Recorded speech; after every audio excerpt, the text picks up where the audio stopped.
Burnstow is a small seaside town. It is a busy town in summer, but it is a quiet place for the rest of the year. In spring and autumn, only a few people go there. They go to Burnstow to play golf.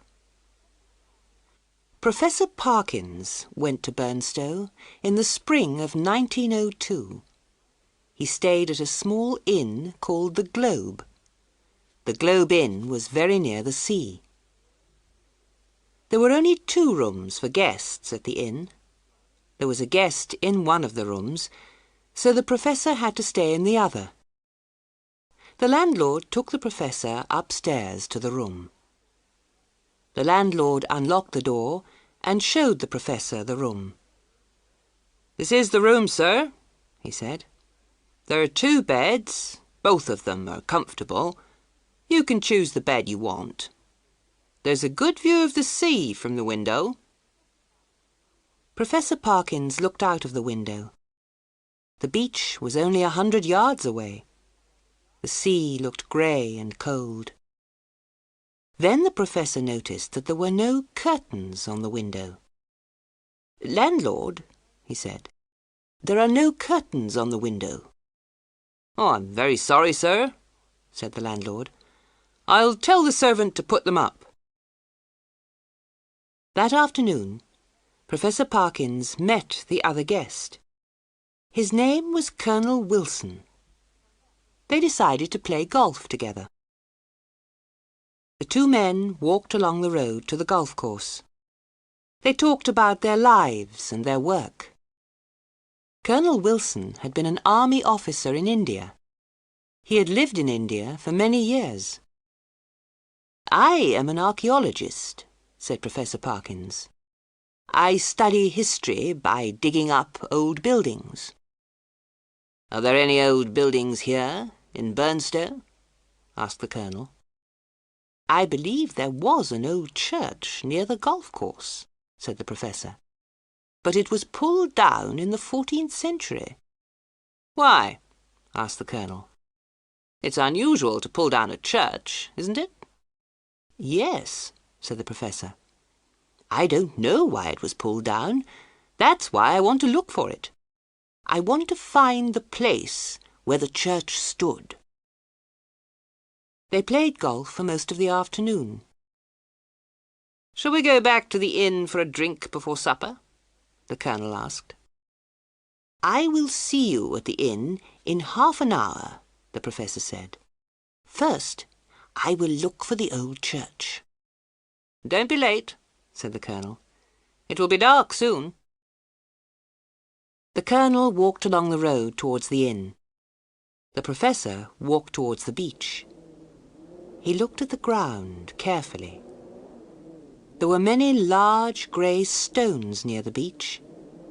The stones were covered with grass. They were placed in the shape of a circle. The Professor touched a stone with his foot. The stone moved. There was a hole underneath the stone.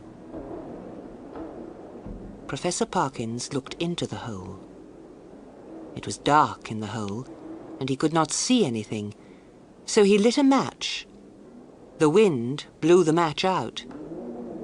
He put his hand into the hole. The hole was empty. No, he was wrong. His fingers touched something made of metal. He pulled it out of the hole. It was a piece of metal about 4 inches long. It was old and dirty. He put it in his pocket.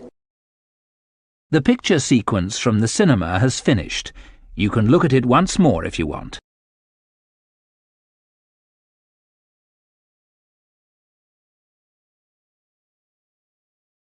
The wind from the sea was cold and the sky was cloudy. It was getting dark. Professor Parkins decided to walk back to the inn. It was a short walk along the beach to the inn, but there were high breakwaters on the beach. The Professor climbed over each of the breakwaters slowly. It was hard work. He stopped to rest. He looked back. and saw someone about 100 yards behind him. The other person stopped. It was getting dark, so the professor could not see clearly. He could not see what the other person looked like. A black figure on the beach was watching him.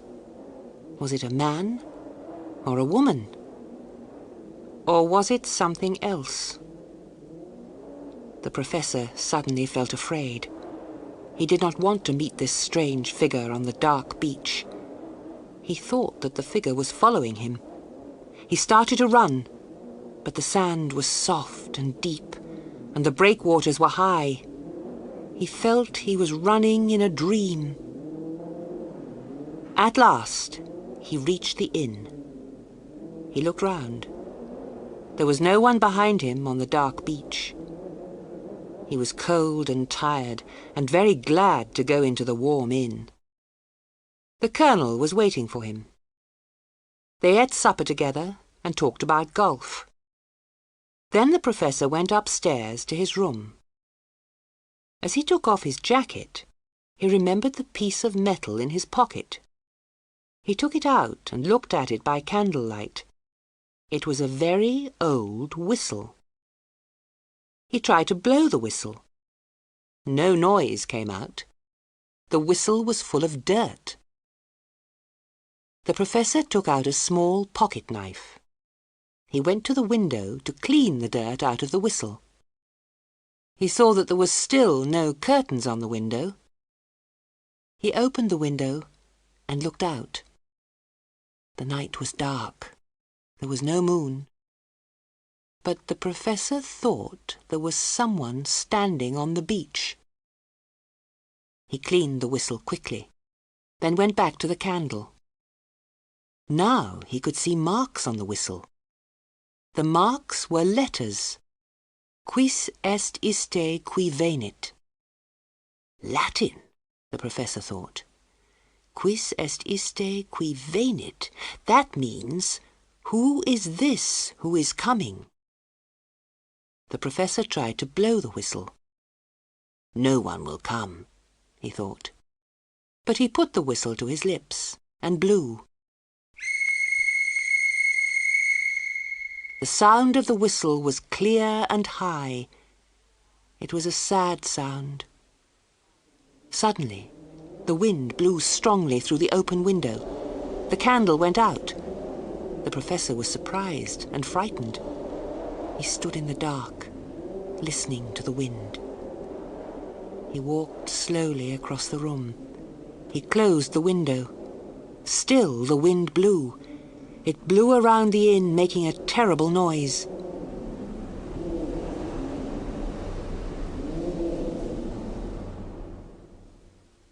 The professor relit the candle with a match. He felt tired and cold.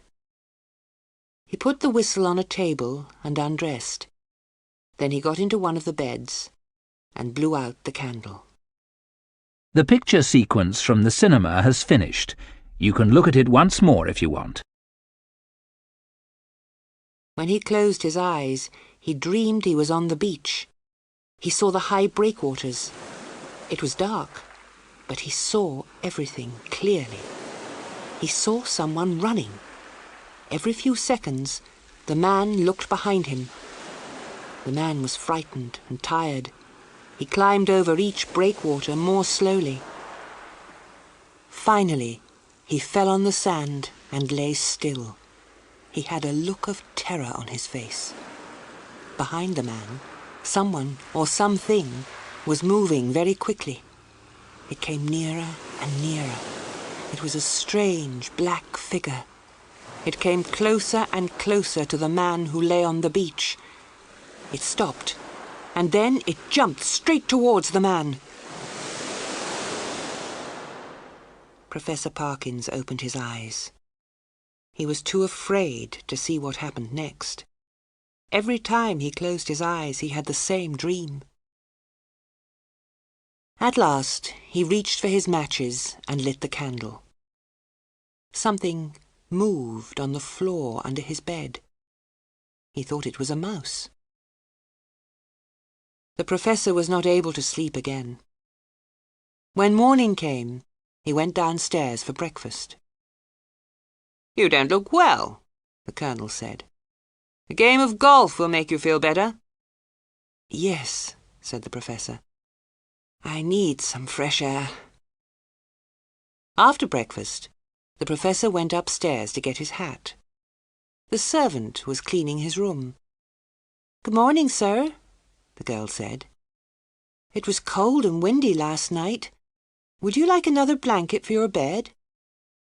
"Yes, please," said the Professor. "Which bed shall I put it on, sir?" asked the girl. "The one I slept in," said the Professor. "But you slept in both beds, sir," said the girl. "I put clean sheets on both beds." "Did I?" said the Professor. "Put a blanket on the bed in the corner." The picture sequence from the cinema has finished. You can look at it once more if you want. As soon as the girl had finished, the Professor left the room. He locked the door and put the key in his pocket.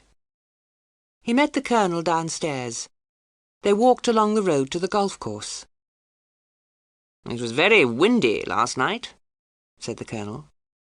"When there was a bad storm in India, we said that someone had whistled for the wind." "Well," said the Professor slowly, "I blew a whistle last night, and the wind came soon afterwards." "How very strange," said the Colonel. "Tell me, what kind of whistle was it?" The Professor told the Colonel about the whistle. He told him how he had found it. He told him that he had cleaned it and blown it. He did not tell him that he had stayed awake all night. The Colonel listened to the story, but said nothing. They played golf until late in the afternoon. They walked back along the road to the inn. The Professor did not want to walk back along the beach. They were very near the inn when a boy came running towards them.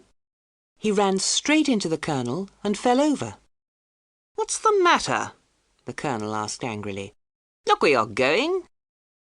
The boy was very frightened. The Colonel spoke to him again. "Who are you running away from?" "The thing in the window," the boy answered. He was crying. "What thing?" the Colonel asked. "Come and show us." The boy took them to the front of the Globe Inn. He pointed up to a window. "It was up there, sir," he said. "It was waving at me. But it was a horrible thing, sir. I don't think it was alive." "Don't be afraid," the Colonel said. "It was someone trying to frighten you. Go home and forget about it." The Colonel looked at the Professor. "That's the window of your room, isn't it?" he asked. "Yes," said the Professor. "There's something strange going on. Will you come upstairs with me?" The two men went upstairs together. The Professor's room was locked. He opened the door with his key. Inside the room, one of the beds was untidy. A sheet lay on the floor by the window. The Professor called the servant. "Who has been in my room?" asked the Professor. "No one, sir," the servant replied. "There are only 2 keys to this room. You have one, and the landlord has the other." The Professor went to find the landlord. "I didn't go into your room while you were out, sir," said the landlord. The Professor and the Colonel ate supper together. "I can't understand it," said the Professor. "How can someone have gone into a locked room?" "Show me the whistle you told me about," said the Colonel. The Professor showed it to him. "What will you do with it?" asked the Colonel. "I shall put it in a museum," said the Professor. "Throw it into the sea," said the Colonel. "I'm going to bed. Call me if you need me in the night." The picture sequence from the cinema has finished. You can look at it once more if you want. Professor Parkins went to his room. The night was clear and the moon was full. Bright moonlight shone through the window. There was still no curtains. The professor was angry. "The moonlight will shine through the window and keep me awake," he thought. He decided to hang a sheet over the window. He took a sheet from the empty bed and hung it on the curtain rail. Then he got into his own bed and went to sleep. He did not sleep for long. Bright moonlight woke him up. The sheet was no longer over the window. A noise came from the empty bed. The professor looked across the room. Suddenly, a figure sat up on the other bed. The professor was so surprised that he jumped out of his own bed. He stood by the window. There was moonlight, but he could not see the figure on the other bed clearly. It was covered with a sheet. The figure stood up. It stood between the professor and the door. Its arms were spread out. It was searching for the professor with its fingers. The figure jumped on the professor's empty bed. It moved slowly over the pillow. The professor shivered with fear. Then the figure got off the bed and moved towards the window. In the bright moonlight, the professor could see its face under the sheet. It was very old and very horrible. The professor opened the window and shouted for help. The figure under the sheet jumped forward. Its hands went over the professor's mouth. The professor tried to get away. He was about to fall out of the window when a hand pulled him back. It was the colonel. There was no one else in the room. A sheet from the bed lay on the floor by the window. Next morning, the colonel and the professor went down to the beach. The colonel took the strange whistle and threw it into the sea. "Things like this sometimes happen in India," the colonel said. "I don't think the figure can hurt you. It can only frighten you." Professor Parkins is still afraid of curtains that move in the wind. He also sleeps without sheets on his bed.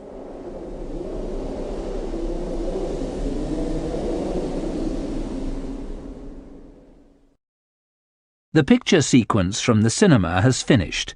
You can look at it once more.